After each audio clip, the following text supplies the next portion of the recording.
reforms as high charges continue to burden traders and importers. Also to come, residents of Nugo in the Greater Accra region continue to face a worsening water crisis as access to safe drinking water remains limited.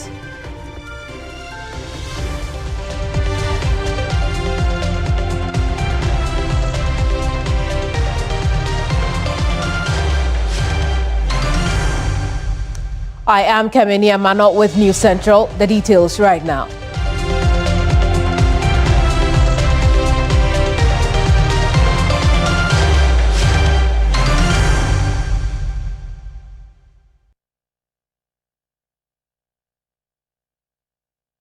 Now, the Forestry Commission Board has formally petitioned President Mahama to revoke the Executive Instrument 144 that stripped the Achimota forests of its protected status and paved the way for portions of Accra's remaining forests to be opened up for private development. The petition, submitted in January this year through the Ministry of Lands and Natural Resources, marks the first time the Forestry Commission Board has taken a unified institutional stand against the controversial instrument which was executed in 2021 under the previous administration. 2021, an EI was executed to de-reserve a portion of the Achimota forest. It is still in force, but the Forestry Commission has indicated its displeasure with the EI and has petitioned, the Forestry Commission Board has petitioned the President through the Minister of Lands and Natural Resources for the revocation of the EI. The good thing is that even though it is still in force, no portion, no inch of Achimota Forest Reserve has been lost yet. And we are hoping that we would get a good response to our petition. Over the past years, we have done what we call enrichment planting, in improving the tree stock in some portions of the reserve. But because of the EI that came into place and the uncertainty surrounding some portions, we are waiting to be sure that if we invested in planting trees or rehabilitating those areas, it will not be in vain. Because why invest your hard-earned funds in an area that's going to be cleared for construction or buildings? So we are still waiting, and we are hopeful that we will get a positive response to our petition. It was submitted in January this year, and that was a board decision, a Forestry Commission board decision. Earlier on, the Forest Services Division, which is one of the divisions of the Forestry Commission, had petitioned the board. I think about a year or two ago, about 2 years ago. But this was the first time that the board actually adopted that petition and has petitioned on behalf of the whole commission to the President through the Minister of Lands and Natural Resources. Let's have a quick chat on the back of this. Awula Sewa is the coordinator of Eco-Conscious Citizen, joining us for this story. Awula, talk to us. How important is it for the presidency, the president that is, to respond as soon as possible to this? Good afternoon. Thank you for having me. I think it's vital. The Forestry Commission, which is mandated to protect our forests, has spoken. And as you know, civil society organizations have also spoken that there doesn't seem to be much of a rationale in declassifying parts of Achimota forest. As you know, right now we are in danger of losing a lot of our forests. A lot of them have been decimated by irresponsible mining. And there's a reason why Achimota Forest was made a reserve in 1926, I believe. And that reason hasn't gone away. In fact, we need more forests. So the good thing is that unlike LI 2462, which needed to go to Parliament, EI 144 is an executive instrument. So the President can today decide to revoke it and go ahead and revoke it. It's not in the interest of Ghana. And we are confident that the President would do the right thing and revoke EI 144. And we're hoping that that will be done as soon as possible. At the same time, we know of some tree planting exercises going on. When we put the two side by side, it would appear, we're doing two opposite things at the same time. The result of that will be null and void, won't it? Well, it seems sometimes it's what, one step forward, two steps back. I really don't know. It's great that we're doing tree planting, but one would say that you already have a forest reserve. Why would you want to declassify parts of it when, at a time when a lot of our forests have been decimated? We look at Atiwa Forest Reserve. That's another crucial forest. 3 rivers take their source from Atiwa Forest Reserve.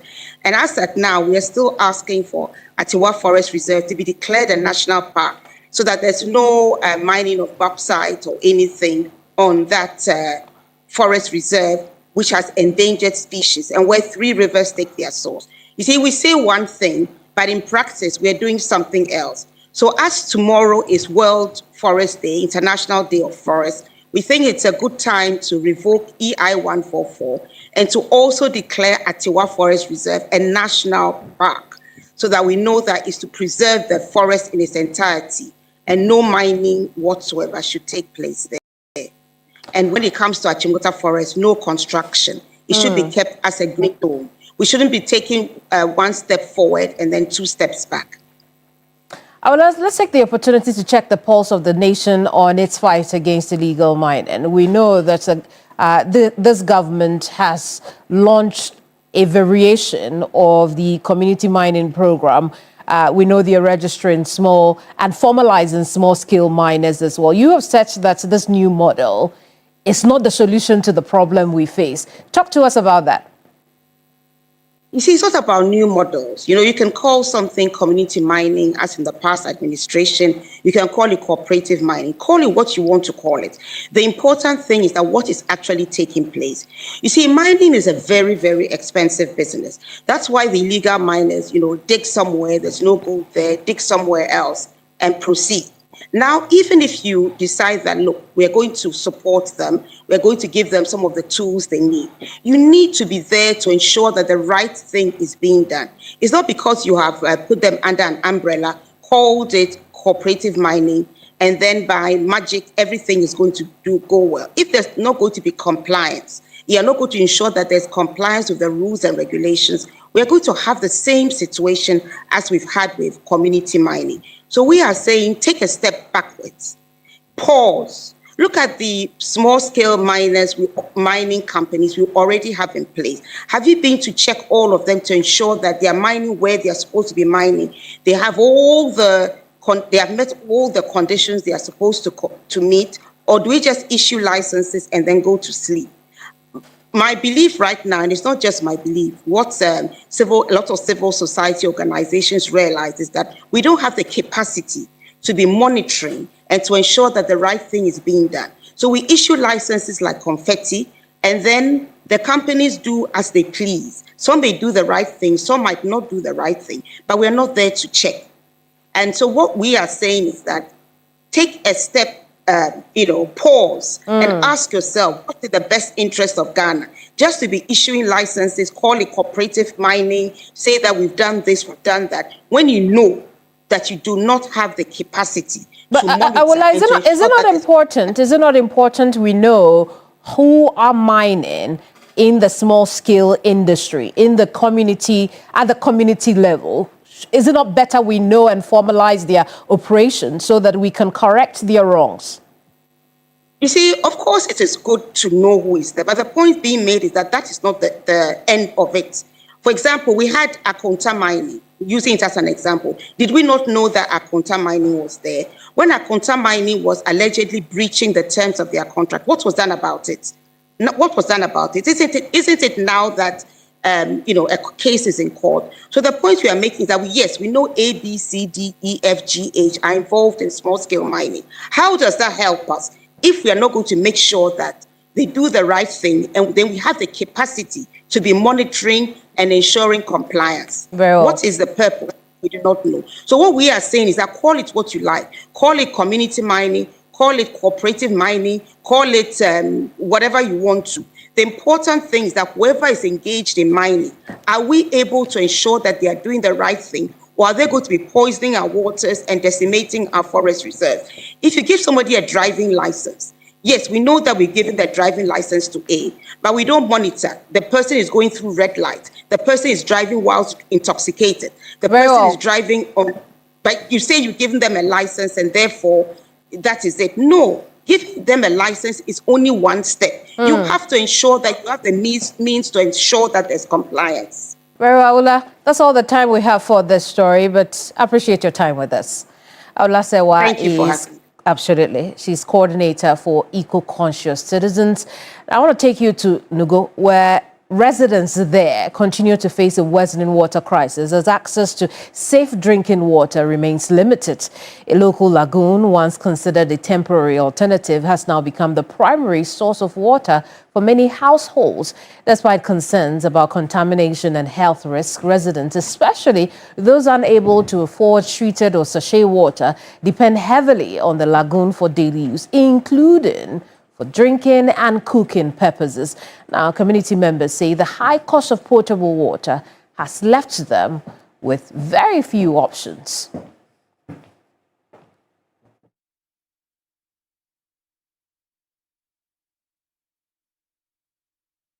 Our George Queenan has been in the communities joining us with a bit more on this story. George, I can see from your frame that I'm seeing the gallons, I'm seeing the storage tanks. Explain to us how dire the situation is in Nugo. Thank you so much. Good afternoon, and we are coming to you live from Nugo. And if I had not come here, I would not believe most of the things that are being said on social media. When you come here, it's more like the most expensive commodity here in this very community. You can call it the yellow gallon community, and you'll be far from right. Every house has more than 20 or 10 of them. So here, it's been a long time that water actually has run through their pipes. So the alternative sources here are not the best. There's a lagoon somewhere closer to me, and you can see frogs and all those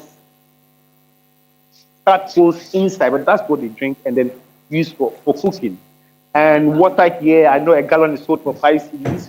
And there's another white gallon, which is going for 140 cedis. I mean, if you're buying water 100 cedis daily, how much would you even, use for food? So it's not really, it's an efficient community. They don't have that much money to be doing all these things. It's a serious issue here, and they've actually confided in me. If government really intervenes in this, it will help them. People are actually, managing their, bathroom routines. One guy says, for the past 3 days, he has not taken his bath. Please tell me your life on TV. And I thought it was a joke, but it's what it is. It's not bad for how many days? Almost 6 days. No. It's true, but you're not smelling, no. No. Well, you use perfume. Yeah, sure. I've been using spray. But it's still not, though. Yeah, but for the water crisis, this is not the first time. Like, be the first time. That was outside, if I could recall, 2022, like 2026, like when the first fever, they come, that be when there's a lot of fire. Yeah. No, the water, no, they come. Okay. Although the water, they flow, like, as that New Year season come. But once we go there, inside, no, the water, no, they come. We sick of that. When a grannies, them a farm, they know if you go farm. Because the water, you understand, pepper, no, they grow. Like, things make hard. So, need the purification. So, like, we beg the government, the people for the talk. Okay. Let them find solutions. So, community residents have, actually lined up their, containers, hoping that one day the water will come. So once it comes, they'll just get some too. But apart from that, if they don't get potable water, the alternatives are not the best. The lagoon, and it's not a good source of drinking water. Let me talk to this very lady. That's Mary, right? Yes. Mary, also, who do pure water in the jar? How do you use it? Pure water, 30 cedis. That's why I'm permitted to back near 30. The woman 30. Now, we use 30 now. Me use 15. Like 15. The back 15. 15 be jare, my jare, my banner. It's the car 15 now, and you may not be jare. Start 15 rubber, not with me. Rubber no. Obi wa me area mo sister. Oh, sister rubber, yeah. Na media man. Ebi wa me back at 2 days, I mean, for man here. Enu enyu me dia no go. Woman is called woman is. Oh, mama, man is she. So no so sister na wa. Inte na media channel. Yeah. A woman na media channel. At times, or to better my dynamic as so. Enye bi she. Inso na eni ho. Inti say rubber say me dispose am me di chew. E na o kan. Inte don't jare. Very well. And I enjoy it, George. You dey serious. George, clearly there is a dire situation of water shortage in the community. But what are local authorities saying about a solution? Yeah. So, I actually On my way coming, I tried reaching Sam George, and then it was not fruitful. But I've actually contacted the DC, and it's ready to talk to me. So right from here, that's where we're going. But I know Sam George actually posted something on Facebook 4 days ago and says they will find some sort of lasting solution to this perennial challenge. So obviously, it's something that is, I'm sure, is of great concern to him. So hopefully, some sort of respite will come to the community, to this very community. Wendy here, thank you very much for the report. And George Quinny joined us from Nugo, a community that needs urgent access to potable water. Away from that, the former Minister for Communications and Digitalization, Ursula Owusu-Ekuful, has issued a scathing rebuttal to claims made by President Mahama and the current Minister for Communications, Sam George, regarding the status of Ghana's SIM registration database. In a statement titled Rebuttal Statement on SIM Registration Falsehoods, the former MP for Ablekuma West sought to set the record straight, asserting that the foundations for a credible SIM registry have been firmly established already. She challenged the narrative that the previous exercise was ineffective, stating categorically that the 2022-2023 exercise was a structured and legally compliant process tied to the Ghana card. Contrary to suggestions by the current administration that the existing data is flawed or filled with viruses, Owusu-Ekuful pointed to the results of a 2025 audit as proof of the system's integrity.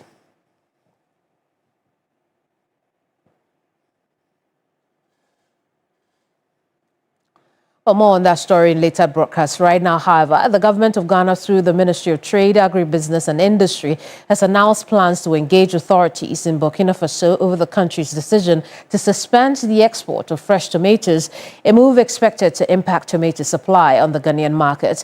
In a statement issued on Friday, March 20th, the Minister for Trade said the engagement with the Burkinabe counterparts will seek to address concerns surrounding the ban and chart a mutually beneficial way forward for both countries. The government reiterated its commitment to working with stakeholders to boost local tomato production under the Feed Ghana and Feed the Industry programs aimed at increasing output to meet demand on our local market. Now, the ministry also appealed to tomato traders to remain calm as discussions progress, expressing optimism that an amicable resolution will be reached to restore normal trade between the two countries.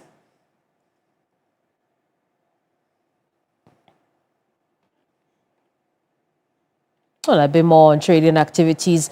The Ghana Union of Traders Association is raising serious concerns over delays by the government in rationalizing duties at the country's ports. Now, Gucci says, despite signs of economic stability, duties paid at the ports remain high, placing a significant burden on traders and importers. Addressing the minority caucus, Gucci President Clement Boateng argued that port duties should have been reviewed and rationalized before the deployment of artificial intelligence systems at the ports, which he says has led to a surge in charges.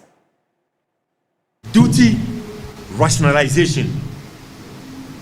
You promise of duty rationalization. And so if you haven't rationalized the duty, because we think the duties that we are paying is still on the higher side, despite the fact that there has been stability of the cedi, and it has a bearing on the duties that we pay, because we all know that they use the dollar in calculating the duties at the port, but it's being paid, it's being converted in cedis for us to pay.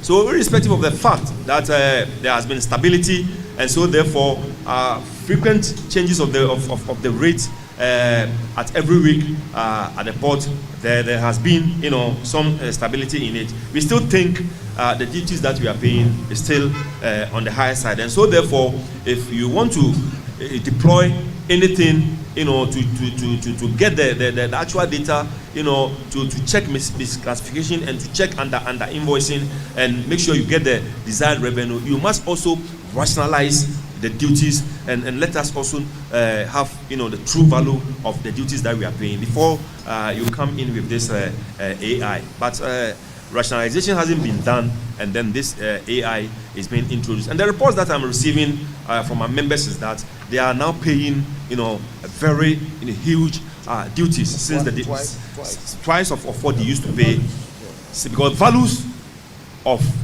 the duties have been increased. Yes, assuming first maybe they were paying $2 as the value for this mobile phone. Since the deployment of the AI, they are now paying $4 as value of the item.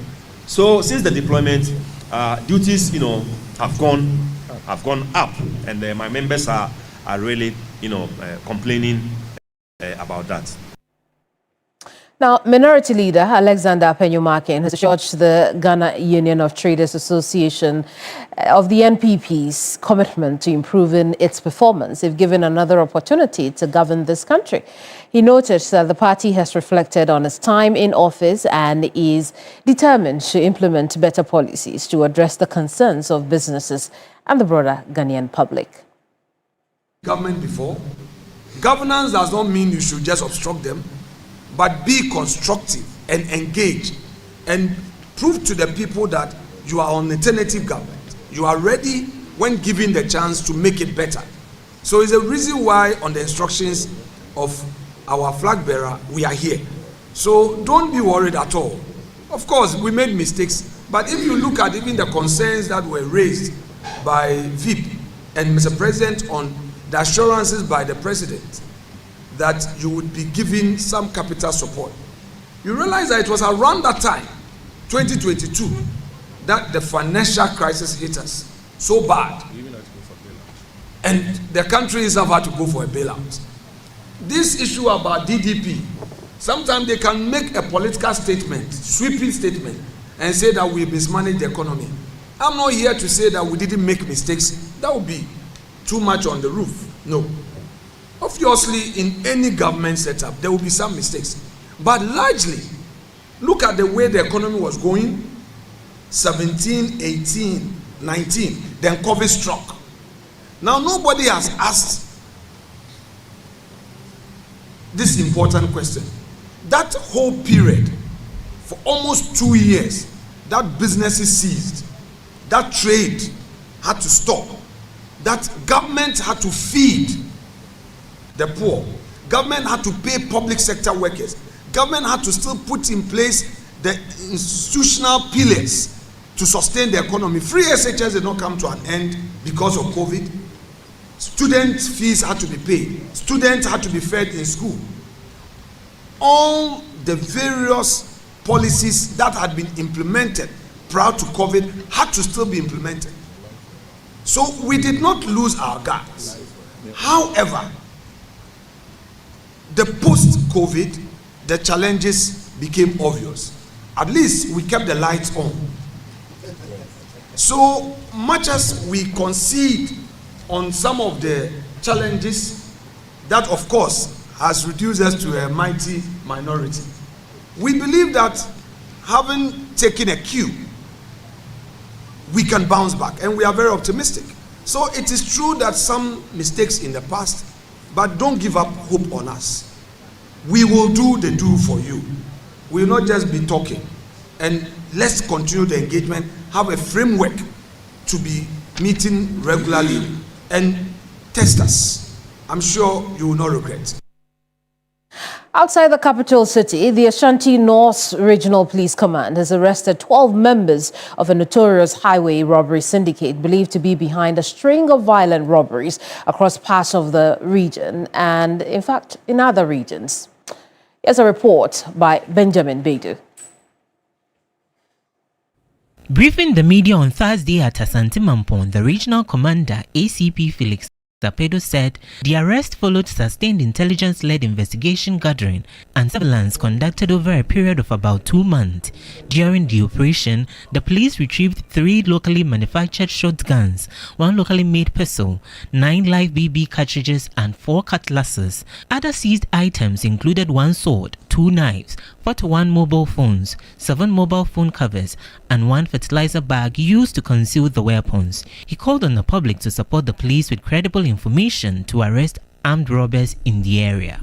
The suspects further admitted their involvement in other robberies incidents at Mampo Ejura stretch of road about 2 months ago, Offensu Kokoti about 3 months ago, Wenchi during the 2025 Salah festivities, Buku Sunyani Road about 3 months ago, Bupi Northern Region about 3 months ago. Now and they even stole cows. Obuasi about 2 months ago, where one suspect was killed during the shootout with the police. On the 16th March 2026, all the 12 suspects were arraigned before a Fijasi Magistrate Court and were remanded into police custody to reappear on the 14th April 2026. ACP Felix Apedo said efforts are underway to arrest 2 other accomplices who are currently at large. You're watching News Central here on TV3. I'm Kemini Amano. We'll return shortly with more news. Don't go away.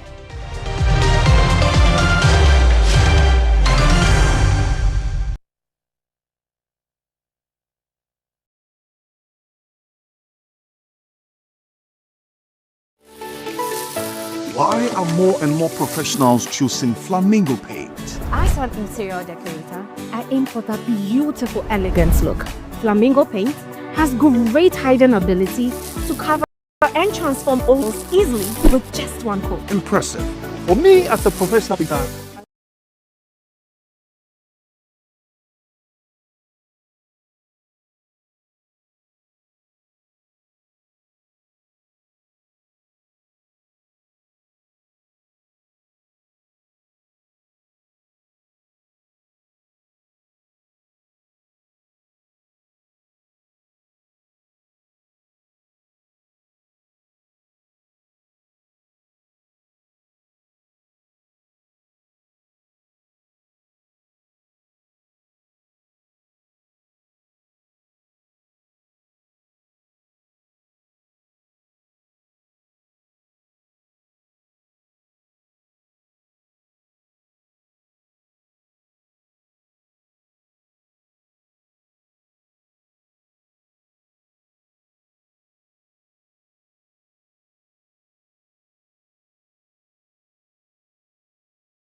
of Muslims by promoting self-discipline, honesty and compassion. Ramadan is not only a period of abstaining from food and drink, but a sacred time for nurturing consciousness of Allah, strengthening self-discipline, and refining moral character.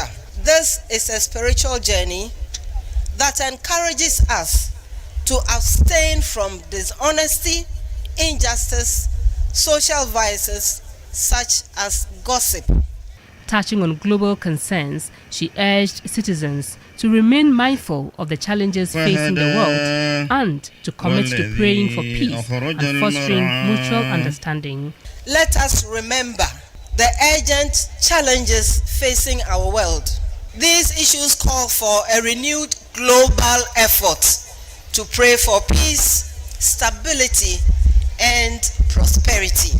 In times of both ease and hardship, it is mutual respect and understanding that will carry us forward. She further pointed to the coincidence of Ramadan with other significant observances this year as a reminder of shared values such as sacrifice, faith and peaceful coexistence, and called on Ghanaians to use the occasion to promote unity and peace.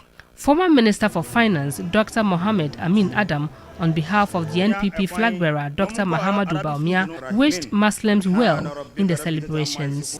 His Excellency, former Vice President, has asked me to appeal to you Muslims to pray for our country. The world is faced with uncertainties today. The conflict in Middle East is affecting everybody. Fuel prices, fertilizer prices, food prices, and the general cost of living are increasing all over the world. And therefore, on this occasion, we have a duty to pray for Allah to bring peace to the world. Former Vice President has also asked me to call on all Ghanaians to close our ranks in support of our aspirations as a country. Hundreds of Muslims of the Ahlus Sunnah wal Jamal gathered to pray and reflect. Evelyn Tinkma, TV3 News, Accra. In the Volta region, thousands of Muslims gathered this morning to observe Eid prayers to mark the end of the 2026 Ramadan. As a long day of celebration begins, Islamic leaders in the regional capital Ho are calling for modesty, peace, unity, and respect for the laws of the country.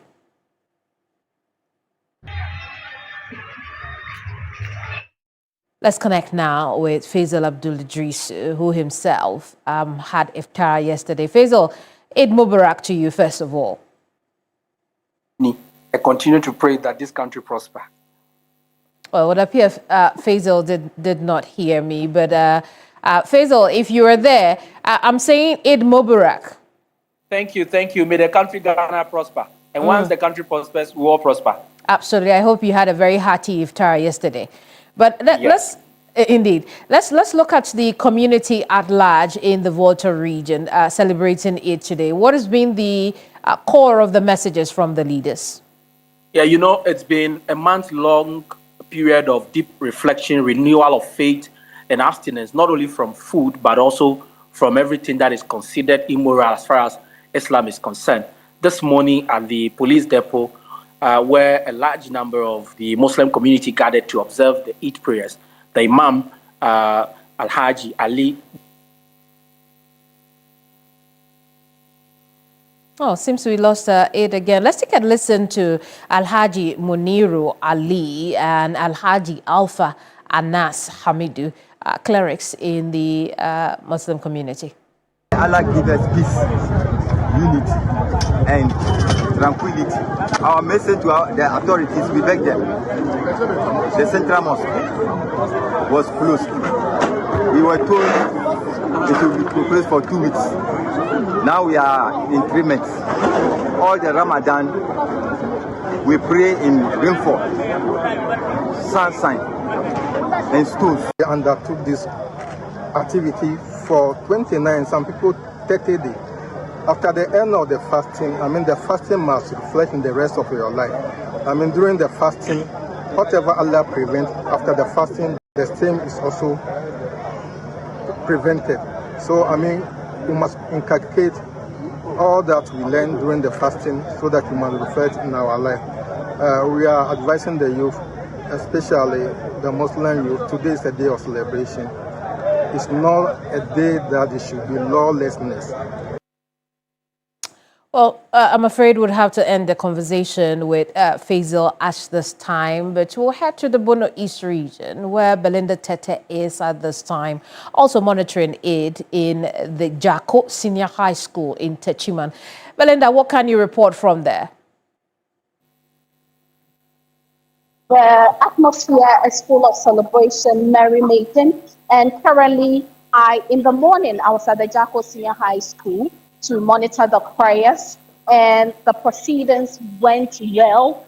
Women were clad in their beautiful abayas, their beautiful attires, and men were also clad so gently in their kaftans and their words. And they observed the Eid peacefully, and all of them went back to their homes. And of course, as you know, the rest of the day will be filled with merrymaking and almsgiving, as directed by the Holy Quran. So right after this report, I'm actually going to look for a corner where I can sit and also get some salah rice to eat.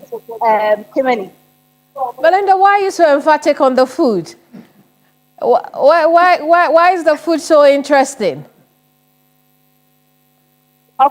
It is the Eid season, and we know that this season is full of almsgiving, and so of course. Well, so you're taking yours. Also going to give me, and if you might know, yes, I'm taking my salad today, my salad food today. And if you may know, today, for the sake of the season, my name is Nafi Sachi. So please address me as such. I can appreciate that. But let's talk about the clerics who have been speaking today. It's been a message of peace and discipline. What have they been saying in the Bono East region? Right, so the Sheikh who led the prayers today, Sheikh Suleiman, he urged international leaders to fight for peace amidst the growing tensions in other countries. According to him, the tensions is affecting other countries such as Ghana. That is not directly linked to these tensions. It is affecting our economy and affecting our livelihood as well. So he's urging them to come to a common ground and agree where we can all have peace in other countries as well. Let's listen to Sheikh Suleiman. And we also thank him for the peace that we are enjoying in this country. If you see what is happening in the world, you see that we are lucky to be in this part of the world. But we are also appealing to leaders of all nations to get inside these people, both United States and Israel and Iran. They should beg them to stop what they are doing, because I don't think there is a winner in any war. No war have a winner. If you win and you lose so many people, it means you didn't win, because you will see them again. Oh, last we'll have it. Nafisa to Belinda Tete, thank you very much for talking to us. Belinda Tete is our Bono East region correspondent. We'll stay on some more Aid stories because the Deputy District Director for the Al Sunna Muslim community in the Western region, Ilyas Seidu, has urged the Muslim community to maintain a peaceful environment in their neighborhoods. Meanwhile, Western region Minister Joseph Nelson also addressed the Muslim community in Takoradi.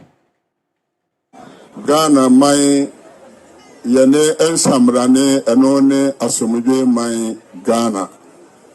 Nia efe anase dewumu enise ewiase afane nyinara obiye dia danse se yewo asomudwe mo. Tinia beya meno emieno ebebo sa asomudwe eno ehu eban. Bibia da me fasini mu. Oya akwankyere. Oya aza oya won kakaya. Da me bosumo kuri nyina no. we tum we gyina do no wada ye fast no me gyim the fast na ewie yi ye ba madam nze pa no so akoda wa atena ye mu na wa kyerɛkyerɛ Sunday si ye ne dama ye bokoda ya atena regini ma asomdwe ma bɔne bia mba ye wie ya ye kɔ ne ya kɔ celebrate ye be srɛ dɛ wama ye nya bro yi bɛka dɛ ye nya in moderation ye gye ye nwa na ye nya no kwado a onko fa problem bia mfa nya den onfa mba. Well, today revelers are being admonished to maintain discipline at their places of enjoyment, especially motorists who frequently disregard traffic regulations. Speaking to TV3 after Muslim prayers at Medina, the municipal chief executive for the Lankwantana Medina Municipal Assembly cautioned the youth against allowing themselves to be used to foment trouble in society. He also called on the general public to cultivate the habit of giving as it is taught in the Quran. The month of reflection. This is the day of forgiving. This is the day of rebounding among ourselves. So let's come together. Let's have merrymaking. Let's forgive each other, and let's ignore the kind of vandalism, the bahatness. All those things are not part of Islam. People should not use you as a youth of Islam to misbehave. You remember what the Prophet Muhammad sallallahu alaihi wasallam said: "Ash-shabab," meaning the youth are the custodians of each and every nation. Therefore, if you are the youth, by the qualification of UNDP, it means you also have to put yourself together. Make sure that whatever deal you purely as Islam or as Muslim person, you also ascribe to that aspirations. Eid Mubarak to all our Muslim viewers and audiences here at Media General. It's News Central. I'll be right back with more news. Don't go away.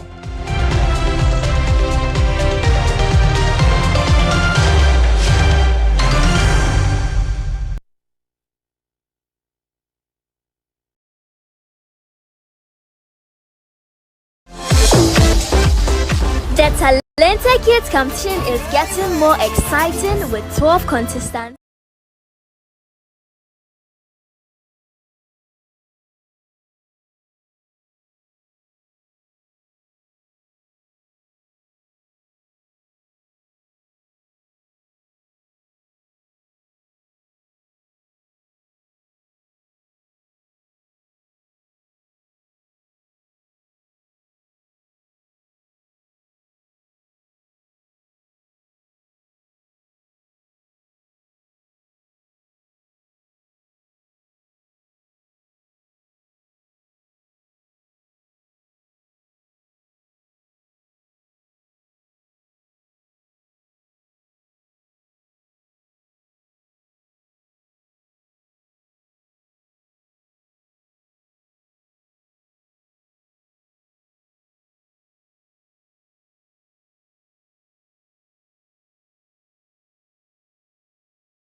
to be efficient or stand dissolved. He said government in 2025 alone had to recapitalize 3 banks amounting to over 2 billion cedis, and such losses would not be tolerated moving forward. The Deputy Minister spoke during the 2026 State Interest and Governance Authority Annual Conference here in Accra. In the financial sector, government has had to recapitalize NIB, CBG, and ADB with over 2 billion Ghana cedis in 2025. We are also seeking to convert approximately 5.8 billion Ghana cedis of COCOBOL's legacy debt into equity.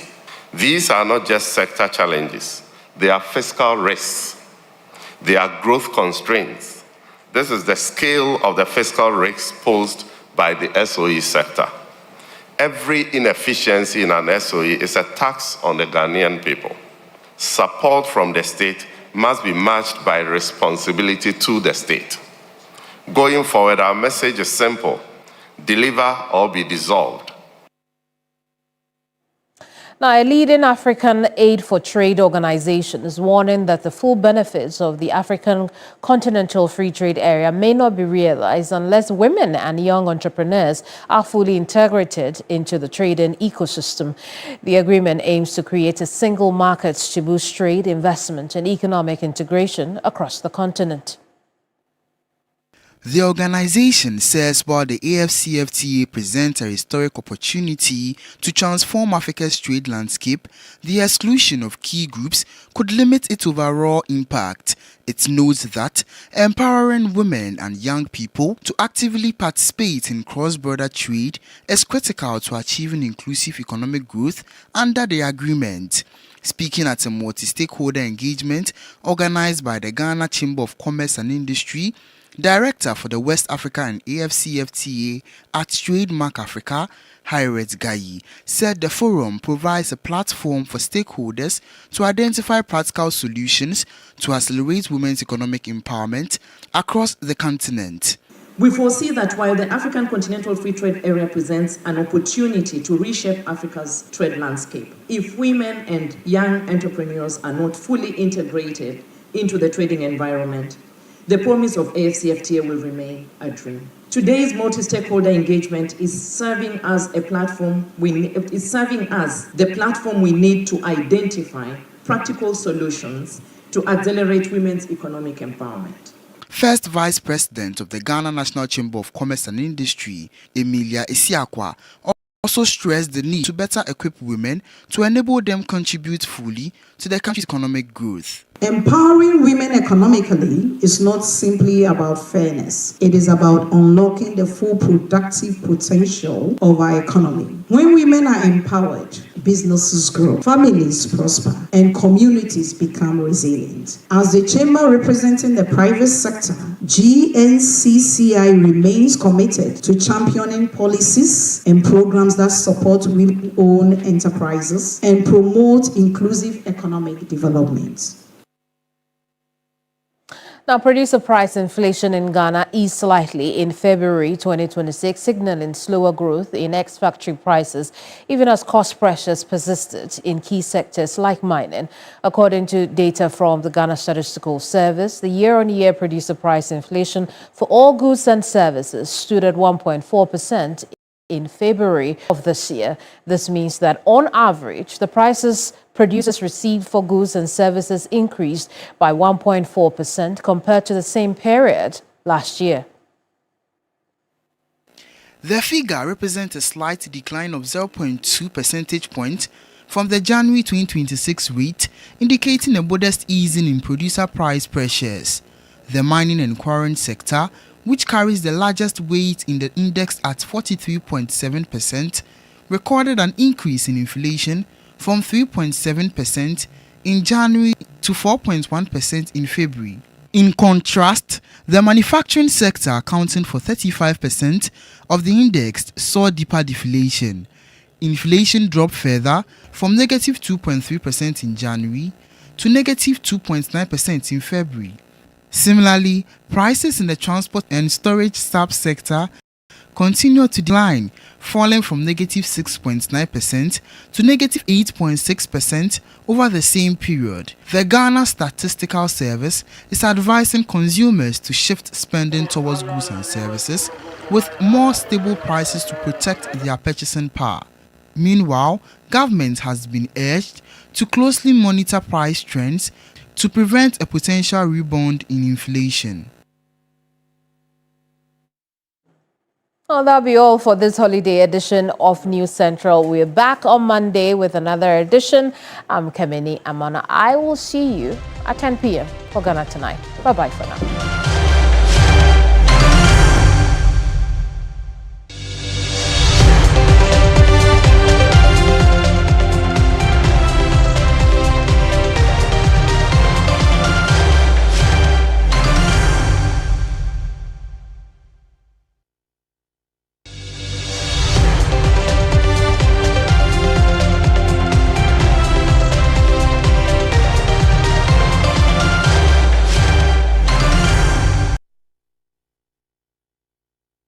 Of breathtaking vistas, hidden waterfalls, and the resilient spirit of the communities who call its slopes home.